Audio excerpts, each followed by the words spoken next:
Jeff Sharlet, contributing editor, Harper's Magazine. Yeah, the family is the oldest and arguably most influential religious political organization in Washington. Dates back to the Great Depression in 1935, when the founder of this group had what he thought was a new revelation, that Christianity had been looking in the wrong direction for 2,000 years, focusing on the poor and the weak and the down and out, that God instead wanted him to work. God wanted to work through elites, through those whom he called the up and out, and that he should be a missionary to and for the powerful. And that's what the family has been ever since, concentrating not on mass revivals, but on organizing congressmen, businessmen, foreign officials, and today in Washington, the membership is comprised primarily of senators and representatives and government officials who are bound with this together in this idea that what they see as spiritual warfare, they call it sometimes, or religious change can best be effected through elites, not through mass movements. Elite fundamentalism is always going to be involved with a certain set of conservative interests, but certainly not exclusively Republican. And what's interesting about the family and why the family is a particularly useful group for going back and reviewing the history of conservatism is that while it's always been majority Republican, it's never been exclusively Republican. Back in the early days, there was a lot of the so-called Dixiecrats, the conservative pro-segregation Southern Democrats. Strom Thurmond was involved, Herman Talmadge, Absalom Willis Robertson, a senator from Virginia, and Pat Robertson's father. And today, I think what's interesting is the populist movement of fundamentalism is starting to mirror that approach that elite fundamentalism has long had, of trying to, have influence across the political spectrum, and understanding that when you do that, you can drag the whole political spectrum rightward. So the family's always been doing this, always cultivating certain Democrats. And I think now we're starting to see populist conservatives recognize that they were too tied to the Republican Party. So there's the Republican partisan activists, but then there's the real conservative sort of visionaries, for lack of a better word. They don't care who does the changes they want to see happen. They don't care if it's Senator Chuck Grassley standing in the door and blocking Obama's legislative changes, or if it's Senator Mark Pryor, a Democrat from Arkansas, who was arguably one of the key men in scuttling a big part of Obama's labor agenda. And in fact, I think they take great satisfaction from the idea that there's Democrats and Republicans involved, because to them this is testifying to the sort of the universal truth of their cause. They say, in fact, what we're saying isn't conservative or liberal. It's not right-wing or left-wing. It's simply true. And all these Republicans know it, and a bunch of Democrats know that too. Elite fundamentalism has always been on the corporate side of things. But what that does is tell us that these things, that this divide is not nearly so sharp as maybe David Brooks would have us believe, that there's some rabble out there and then there's some high-minded, proper Republicans. The family begins as a Christian fundamentalist anti-labor organization. It begins with a bunch of bosses getting together and saying, we're going to break labor's spine, and that we're doing this for Jesus. This is what Jesus wants. So it's the rhetoric that maybe that you're familiar with from the fights over abortion, but being applied to corporate interests, in service of what the family in particular, but also other religious conservatives would come to call over the years biblical capitalism. The idea that capitalism is foreordained in the Bible, and that inasmuch as we interfere with the market, we're interfering with God's very literal and visible hand, God's ability to move the hearts of big business people and have them do the right thing. That instead of relying on government programs or labor unions or any kind of activism, we should rely on Jesus to move the hearts of these leaders, and that they will then dispense the blessings to the rest of us. So it's a sort of trickle down economics and trickle down religion.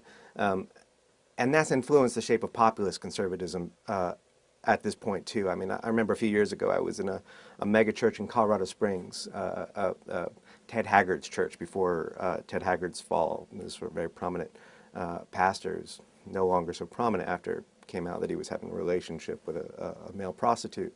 But at the time, Haggard had managed to get the 11,000 or so members of his church all riled up over the issue of steel tariffs. Steel tariffs, that was the issue. Steel tariffs were violating God's plan. And these weren't wealthy people. These were mostly working class people.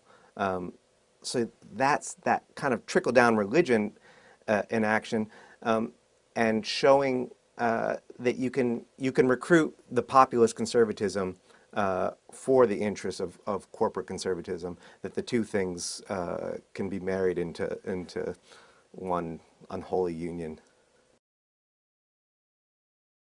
I think you have to put everything, we are still living in an era defined by the Cold War.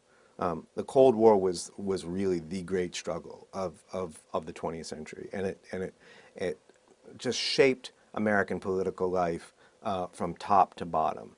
And what the Cold War did was provide a really fairly clearly defined enemy. And it's easy to organize around that. And what's interesting is, of course, not only did conservatives organize around that, liberals did too. Liberals were just as engaged in using the rhetoric of a sort of a battle with the Soviets and with communism in general, with an evil empire.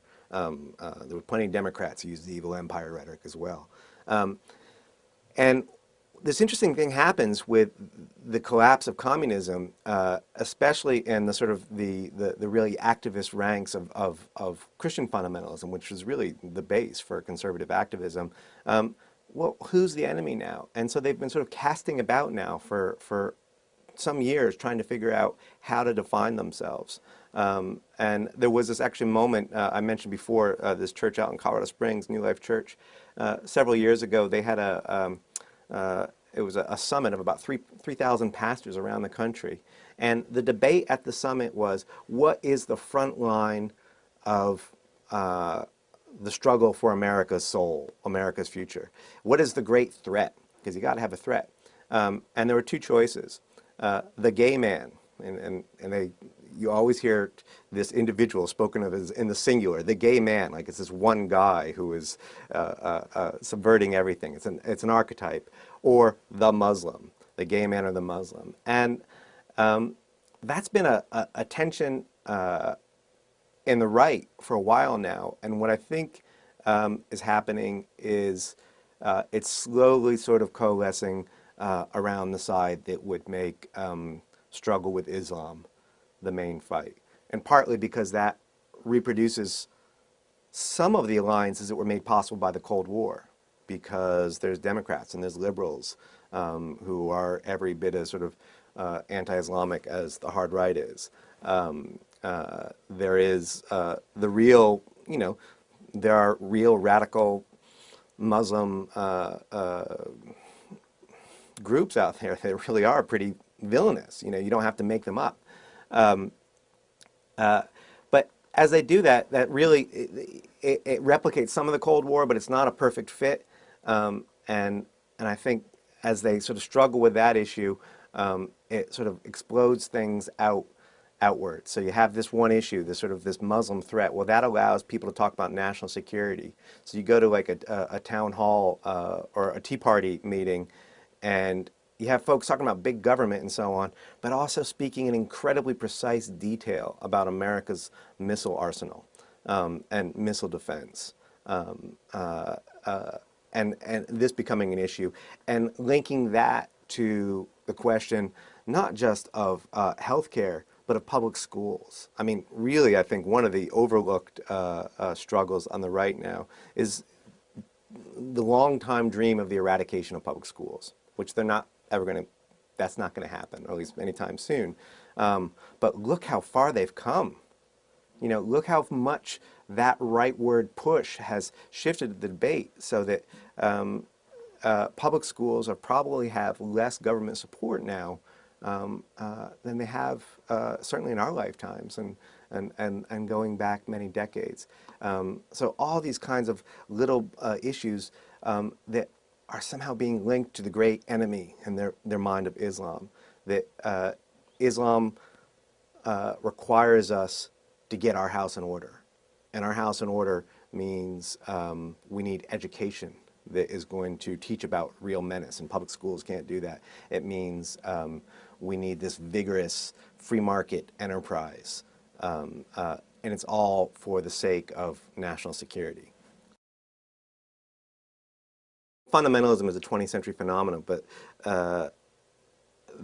that kind of religious fervor actually has not always been associated with conservative goals. And, as Christian right activists are quick to point out, they say, look, it was evangelicals who were on the front lines of the fight for abolition in the antebellum period. And that's true. I mean, and you even go back to the sort of the defining moment, the creation moment of a kind of modern fundamentalism, which is the Scopes monkey trial of 1925. You know, this is the evolution trial over whether or not we're going to teach creation in schools in Tennessee and so on.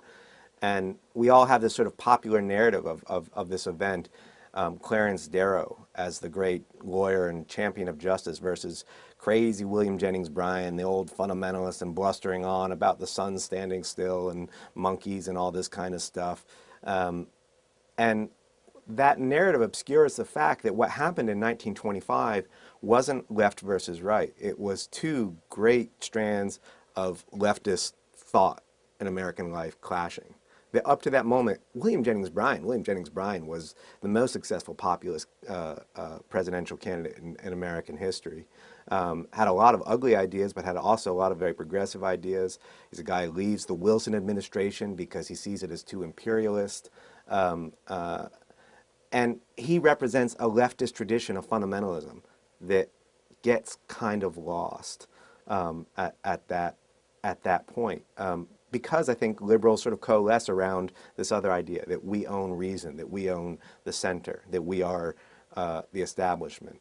And so there's really nowhere else for that energy to go now but the right, because liberalism has for so long defined the establishment. And then you also have the problem that liberalism can't ever, it can own the center, but it can't ever mobilize the same energy. You know, who's going to go marching out in the street and say, you know, what do we want? Incremental reform. When do we want it? Over a graduated period of time. You know, it doesn't energize folks. It doesn't speak to the visionary aspect of American life. It doesn't speak to ideals. Liberalism doesn't speak to ideals. Radicalism does. Leftism does. And some other movements, you know, the once and former labor movement, there isn't much of a labor movement now, which wasn't exactly left, but it did speak to these sort of visionary ideals, and it was able to organize a lot of people. Even now, it's still able to organize a lot of people, just not nearly as many. She's a different story, but it's an old story. It's the George Wallace story. Or maybe she's not so grand as George Wallace. Maybe it's the Lester Maddox story. It was the lesser George Wallace of Georgia. But it's also part of the whole history of the United States and conservatism with the United States of revival. Now, religious historians look at the United States and say one of the things that makes it sort of unusual is this cyclical revival, religious revival. There's the first Great Awakening that before the United States is formed. There's a second Great Awakening. There's arguments, are we now in the midst of a third or fourth Great Awakening? If it's a fourth, when did the third end? But no one disputes that periodically throughout American history there's been these great big revivals. These are obviously populist religious movements, and out of them you see leaders like George Wallace, the famous populist sort of left-right governor of Alabama, or before him, Huey Long. Again, is he left? Is he right? It's hard to say. He's populist, but he certainly, both these guys in some ways tended to sort of consolidate power in a way that is very, very comfortable for elites, that elites have sort of encouraged this. Sarah Palin is the latest incarnation of this. And I think the question with Sarah Palin is not whether or not we're in this revival moment. I think you look at the Tea Parties and you look at the schisms within the establishment Republican Party and the broader conservative movement. There's no doubt we're in a revival moment. The question is Sarah Palin going to be the one who's going to be that standard bearer? Does she have the juice to become a George Wallace, or to become a Barry Goldwater, or to become something that, as you said, hasn't existed before? And there is potential for that too, I think, because the issues over which this populist movement gets excited are different than they were for Wallace or Long or going back further, Billy Sunday, not in the political sphere, but as a political religious revivalist. They're different issues at different times. It's possible that these fringe characters who we've traditionally understood as big fringe, but they end up sort of pushing the establishment one way or the other. I don't see any third parties coming, but there could be a real massive shift in what establishment means. Sarah Palin may not lead that, but she may just ride the crest of that wave, or she's opened the door for someone who is a little bit of a smoother operator. I remember a friend of mine, I think it was in France or Italy, I don't remember. He was sitting in a cafe and someone comes running down the streets yelling, "The professors are coming, the professors are coming," a rampaging mob of professors. Which I think liberalism wants to dismiss as extremism. But I prefer, my favorite forgotten president in American history is James Buchanan, who, in defending really robust and sharp-elbowed debate, says, "I like the noise of democracy. I like the sound of people in the streets making noise." Which is what's made it actually ironic that so many liberals have rushed to denounce these Tea Parties, these folks on the street, as somehow anti-democratic and mob violence and so on. Now, I don't agree with these demonstrations at all, but they're doing the work of democracy. They feel that their government's not responding to them. They're correct, and I hope it doesn't. But they're saying, look, we're going to make a lot of noise. And there's going to be sharp elbows. We're not going to go out and do this civilly and say, well, I disagree with you. That kind of keeping the conversation quiet, that always favors whoever's holding the power. Whoever's holding the power says, yeah, let's keep things civil and quiet. Whoever's outside says, no, I'm not going to keep things civil and quiet. I'm gonna bang on the door. And I think we may be in this moment, I know we're talking about the future of conservatism, but what's interesting to me also is I think that there's a sense in which we're in, maybe 1964 or 1963, that we could be also moving toward a period of radical revival. As disillusionment with the Democratic Party sets in, and as a generation of folks with just no attachments to the last great radical revival come up and to say, look, I'm pissed about this, and I don't care if Fox News is going to say I'm a 60s retread because I was born in 1985, so clearly I'm not. And I think that moment could be coming. I think I think they are sustainable. And when we talk about the future of conservatism, that's it. I mean, these parties are so consolidated now that the idea of a serious third-party challenge is just kind of ridiculous and so on. That's the future of conservatism. The Democratic and Republican parties combined. The Max Baucus approach to healthcare. That's the future of conservatism. A government in the interest of a big business, essentially. Um, but so the parties are going to stay put, but that doesn't mean politics are going to be defined by the parties. There's going to be a lot of stuff happening beyond that. And on the right now, there's all this stuff happening. What I've been interested in fact, is the real incredible, just sort of kudzu-like growth of fundamentalism in the military. Um, uh, and that's a faction, that's something in play that hasn't been in play for a long time. It's one thing to have fundamentalist activists. It's another thing to have fundamentalist generals uh, who are armed and who have decided that the time has come to redefine their oath to protect and defend the Constitution. Um, we're, I don't think we're in danger of any coups. Um, but I've talked to enough senior officers who have lost hold of that traditionally pretty solid subordinate relationship between the military and civilian structure. There's no radical movement like that on the left, but there could be, and I think a lot of the political action, the political life of America is going to start happening outside of the parties.